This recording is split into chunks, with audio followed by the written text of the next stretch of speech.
When Doja Cat said she wanted to get freaky on camera, I don't think any of us was expecting this. Let us discuss the shit show that is happening. It is a festival and the feast of the fools. One of my friends had posted a screenshot of a screen recording, I think from TikTok, reacting to a Twitter thing. And I saw it and I honestly didn't really even absorb it because my head blanked out so hard. Like, it looked at the information, it nodded, and then it like just went away. I didn't even care. I had like no real reaction. Now, the fatal mistake that Doja Cat did was showing her actual real face, in my opinion. Oh girl, look how, oh my god. My goodness gracious me. Oh my goodness. Now that me and Doja Cat are the same complexion, I will now discuss the situation in full. Doja Cat was on a chat room with a bunch of guys, white men, and these white men were said to be alt-right white incels who she was simping over. The tweet that I saw said that she was simping over them. So I saw it and I was like, I have to do my research because this can't be it. It might be it. It actually might be it. More things started coming out about Doja Cat. The fact that she apparently has a little bit of an interesting history when talking about race and race relations. She had a song called Didn't Do Nuttin', with, and if you didn't know what it means, it stands for didn't do nothing, and it's usually a term that white people who are bigoted or racist will use against black people who claimed innocence in a crime or a case, and they call them did do nothing.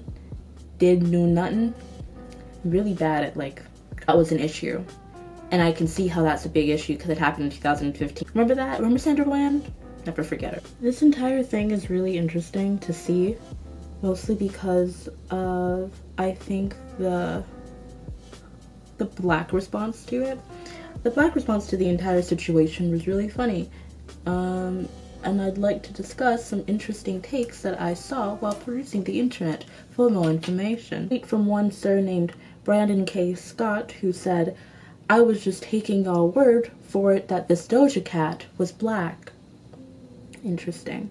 Another tweet saying, Kelly Madovi, pardon me if I say that incorrectly, "When did Doja Cat give y'all the impression that she cares about anyone or anything though?" Also interesting. These are the first results that pop up if you search up Doja Cat on Google and see like the Twitter banner of like recent tweets discussing Doja Cat. These are the first things that happen. These are the first things that come up. So there was this person named Lychee Emoji that was on Twitter that basically led the entire campaign against GengarGf because they said that GengarGf, this girl, was following alt-right content creators on her Twitter. So everyone went after her. Everyone was canceling her, sending her death threats, harassing her to get off the platform, this, that, and the third. Doing further research into it, I now am like super flashing lights whenever TikTok and a white e-girl, and whenever TikTok and like a cute white girl is involved, I'm always prone to be like, it's about to be some shit. Whatever happened, I probably believe it. I can see it happening for sure. This time, however, it was different because I realized, I don't think this girl is like the alt-right conspirator that anyone made her out to be, and that everyone was villainizing her to be. Just when I began to have these like warning bells going off in my head that this girl might just be getting harassed and yelled at and called all sorts of names and being run off the platform that she felt comfortable with because of unsubstantiated claims by like one or two people. I thought it was interesting to talk about these situations because of, I don't know, I find a little bit of a duality to them of really TikTok stars starting out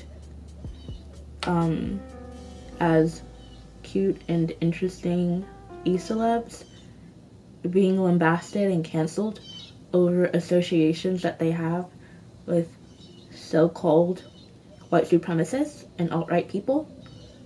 And the funny situation is this. I used to believe and support GengarGf.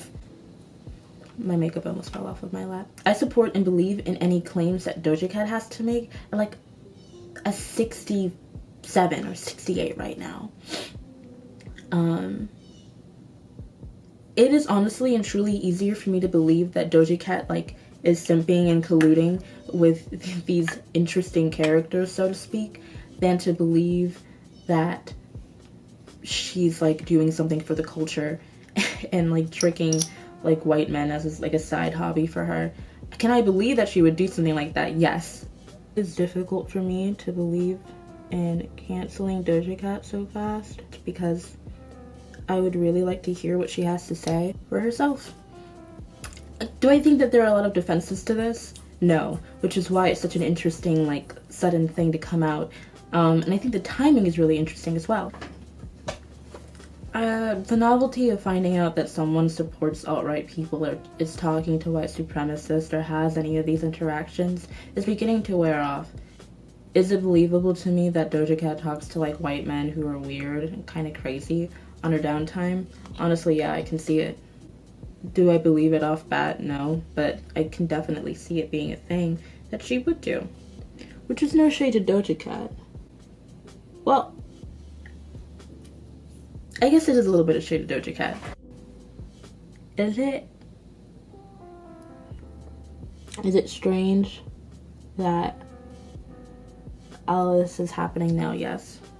But I kind of appreciate it all happening now because I kind of hope that we can have a conversation about this entire like alt-right white supremacist label that we keep slapping onto people. In the situation of GengarGf, that's like labeling people as white supremacists and alt-right who don't completely fit the bill, who I can't completely see like making sense as being that. I think you should think a little bit more before you label people certain things. In the case of Doja Cat, I can see that being a thing. Yo, those chat rooms? Yo, listen, I've had my Omegle moments here and there, and even Omegle, the place that most people just go so they can jerk off, is filled with like weird racists and like these weird like ideological who go on these like weird rants and rampages while they're like trying to get you to show them their tits. It's like, I'm not gonna show you my boobs if you're gonna be talking about this kind of stuff, sir. I'm just bored, a little bit lonely. Gross. The internet's ability to quickly believe these blanket terms isn't shocking to me anymore.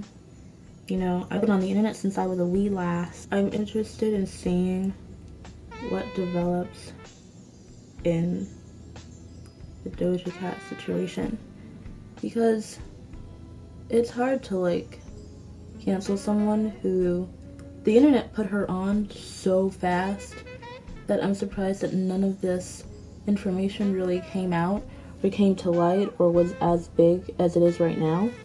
I'm very intrigued as to how the internet is going to deal with their icon that they put on. Let's remind everyone, Twitter and TikTok put Doja Cat on, and now they're trying to take her off and snatch her crown away and be like, oh, sorry, we don't. Ugh. It's like, dude, see what you did? There's a quality control content that you seriously need to work out with yourselves, you guys. It's ridiculous. I wish that people would stop making apps that start with a T. Obviously, it just breeds the worst kind of environment. Twitter, Twitch, Tumblr, TikTok. It's all like this giant band, tiny chat. We need to stop it. We need to learn. Maybe stop with the T apps. Moral of the story is, all T-word apps are bad. GengarGf didn't deserve what happened to her, and she hasn't said the N-word, so like I don't really have a problem with her yet. And Doja Cat might be a simp for like alt-right white guys. I wouldn't be surprised if she was. Just saying, I wouldn't be shocked. Do we like it? Are we into it? Are we into it? And that's it. That's what I have to say. The situation is ever evolving. The situation is ever evolving. I don't know what's gonna happen with GengarGf. I don't know what's gonna happen with Doja Cat. All I do know is that I hope that you enjoyed the video, liked this content. Feel free to tell me. Please comment below if you have any fun thoughts to share about this weird thing discussing maybe alt-right or white supremacist labels, GengarGf, Doja Cat, or how much Twitter and TikTok suck. Ah, my nose is itchy. Thank you again for watching. Please feel free to like, comment, share, and subscribe. I make videos about situations and I have probably unpopular opinions about them. Maybe not unpopular. I think that these opinions are things that people think, but they don't really just like say that much because they brush their ideas and thoughts off. But I have a big mouth that likes to chat. So this is me chatting with my big mouth, my big brain, my big head. My head is so big, my brain is so big, but they're not proportionate, so I still have a small brain compared to how big my actual head is. Okay, thank you. And if you like this makeup look, tell me. Sorry that it wasn't a good tutorial. If you actually... Thank you.